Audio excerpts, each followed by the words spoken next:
Alexandra Eala's explosive rise, the Apple deal that could change everything. What if one of the biggest stories in tennis right now had almost nothing to do with a tennis court? As New York prepares for another major chapter in Alexandra Eala's rapidly rising career, a stunning business narrative has begun making waves.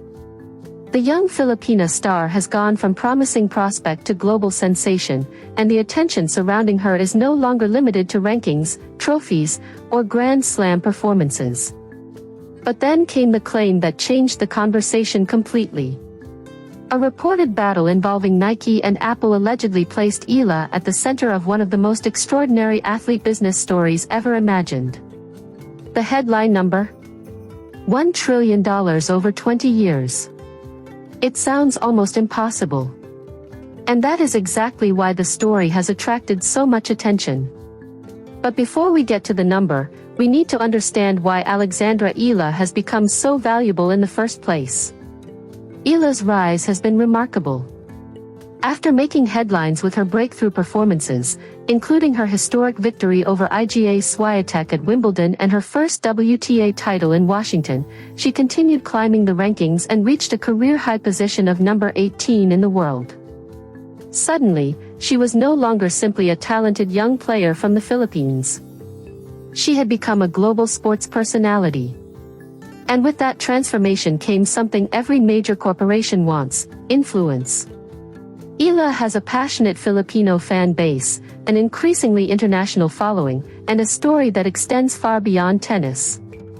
She represents youth, ambition, Filipino pride, and a new generation of athletes who can connect with millions of people through both sport and social media. Nike appeared to understand that potential early. The brand became closely associated with Eala during her rise, supporting her on some of the biggest stages of her young career. Nike's connection with her identity was especially visible at Wimbledon, where custom details celebrated her Filipino heritage.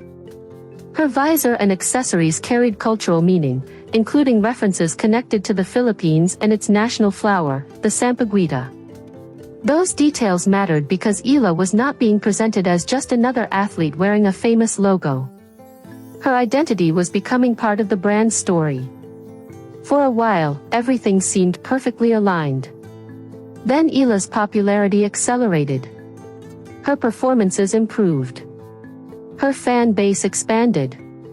Filipino supporters began turning up in greater numbers. Every major result brought another wave of attention online. And suddenly, the value of Alexandra Eala was no longer based only on what she could accomplish with a racket. It was based on what her name could accomplish away from the court. That is where the reported Apple connection enters the story. Apple has built one of the most recognizable technology ecosystems in the world, and sports has increasingly become part of that ecosystem. From live scores and sports information to digital experiences and connected devices, the company has been expanding the way fans interact with sports. Eala could represent something Apple understands extremely well: the combination of technology, culture, youth, and global influence. She is young. She is international. She has a rapidly expanding audience. And most importantly, her story is still being written. According to the narrative surrounding the reported agreement, Apple allegedly saw an opportunity that went far beyond a traditional sponsorship. Instead of simply putting Eala in advertisements, the supposed partnership would connect her identity with technology, digital media, creative projects, and long-term branding.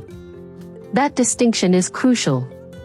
A traditional endorsement pays an athlete to represent a product. A strategic partnership can potentially give the athlete a role in building something much larger. And that is where the unbelievable $1 trillion figure enters the conversation. The reported claim suggests a 20-year agreement worth approximately $1 trillion. That number is so enormous that it naturally raises questions. Is it real? Can such a contract actually exist in the way it has been described? And why would a technology company make an offer on that scale to a 21-year-old tennis player? Those questions are impossible to ignore.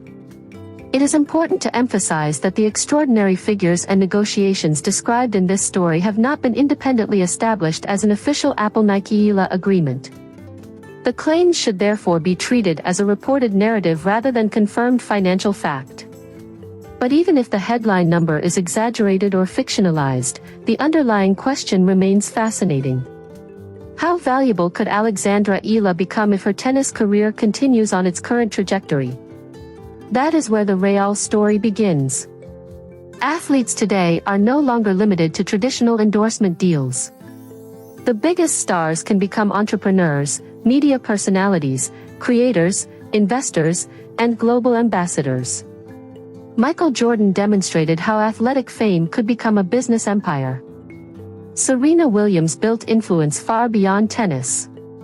And a new generation of athletes is taking that model even further by combining sport with technology and digital media. Eala could become part of that generation.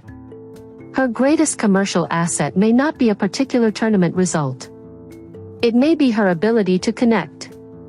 Millions of Filipino fans see her as a source of national pride. Young athletes see someone who looks like a possibility they once considered unreachable. International tennis fans see an exciting player whose ceiling remains unknown. That emotional connection is extremely powerful. And corporations understand the value of emotional connection. For Nike, losing a rising star under circumstances like these would represent more than losing an athlete. It would mean losing a story. A story that was still gaining momentum. A story connected to an enormous and passionate market. A story with the potential to become even bigger if Eala continues winning. That is why the alleged Nike counteroffer in this narrative becomes so important. The claim suggests Nike responded with a massive offer of its own, reportedly around $500 million, along with increased marketing investment and additional heritage-focused campaigns. But the supposed competition was no longer simply about money. It was about control. It was about what Eala could build around her name.